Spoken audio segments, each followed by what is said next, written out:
ছুটতে ছুটতে আধভেজা হয়ে নীলুমামার আড়তদার আটচালাটার মধ্যে গিয়ে ঢুকলাম। নীলুমামাকে দেখতে পেলাম না, অথচ ক্যাশ বাক্সটা রয়েছে এবং ক্যাশ বাক্সটার পাশে একটা হ্যারিকেন মিটমিট করে চলছে। তারপর একবার মুখ তুলতেই যা দেখলাম, ওহ, সে কি ভয়ঙ্কর বিভৎস দৃশ্য!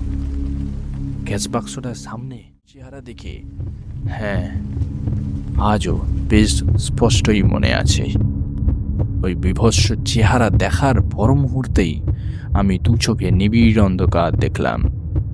মনে হলো ওই অন্ধকারের মাঝে ঘুরপাক খেতে খেতে কোন অতল তলে যে তলিয়ে গেলাম। ওদের মধ্যে একজন হঠাৎ ঝড়ে ধসে পড়া সেই কাঠের স্তূপটার নিচে মানুষের হাতের সামান্য একটু অংশ দেখতে পায়। স্তূপের নিচে চাপা পড়ে আছে একজন মানুষ। সে দেহ আর কারণ নয়,